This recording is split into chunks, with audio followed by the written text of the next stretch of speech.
வாழ்க்கையினோட உன்னதத்தை நாம் உணராமல் நாம் மகிழ்ச்சியாக இருக்கவே முடியாது.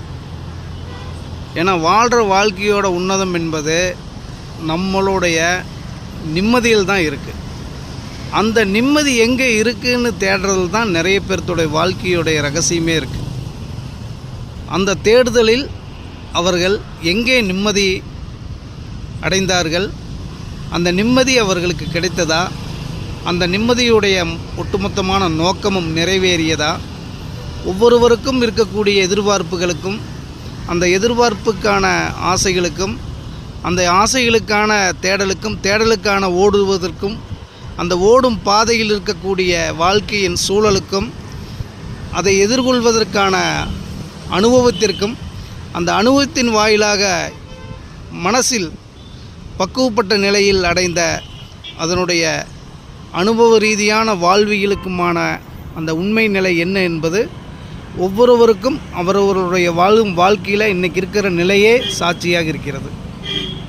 அப்போது இப்போ நாம் இருக்கிற இந்த நிலைக்கு நேற்று நாம் எப்படி வாழ்ந்தோம் என்பதற்கான ஒரு பிரதிபலிப்பு தான் இன்றைய நாம் வாழக்கூடிய வாழ்க்கை.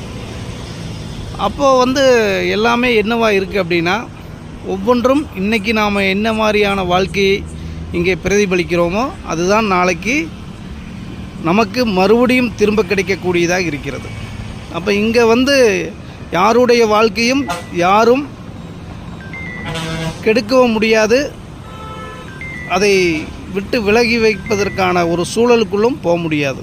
அப்போ அவரவர்களுக்குள்ளான வாழ்க்கையை அவரவர்கள் வாழ்வதற்கான சூழலை அவர்கள்தான் கட்டமைக்கிறார்கள் என்பதை நாம் உணர்ந்து கொள்ளும் பொழுது இந்த அற்புத பேராற்றலின் ஆகப்பெரிய சக்தி நமக்குள்ளதாக இருக்குங்கிறத ஒரு உண்மையை நாம் உணர முடியும்.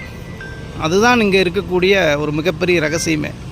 அப்போ எதை தேடுகிறோம், எதை நோக்கி ஓடுகிறோம், எதற்காக இந்த ஓட்டம், எதைக்காக இந்த ஒரு வாழ்க்கையிலுடைய தேவைகள் அப்படிங்கிறது எல்லாமே ஒட்டுமொத்த வாழ்வியல் இருக்கக்கூடிய ரகசியங்களை நமக்குள்ளேருந்து தான் நம்ம அதை பார்க்கணும். வெளிப்புறத்தில் இருக்கக்கூடியதை வைத்துக்கொண்டு நம்மளை தீர்மானித்தோம்னா நிச்சயமாக நமக்குள்ளே இருக்கக்கூடிய உண்மை நிலையை நம்ம உணரவே முடியாது. அந்த ஒரு நிலைக்கு யார் வருகிறார்களோ அவர்கள் நிச்சயமாக தான் நினைத்தது மட்டுமல்ல, மற்றவர்களுக்கும் அவர்கள் ஆகப்பெரிய ஒரு ஆற்றலை சக்தியை கொடுத்து ஊக்குவிப்பவர்களாக நல்வழி காட்டக்கூடியவர்களாக நிச்சயமாக இருப்பார்கள். ஏனென்றால் இந்த இயற்கையுடைய சூழலே அதுதான்.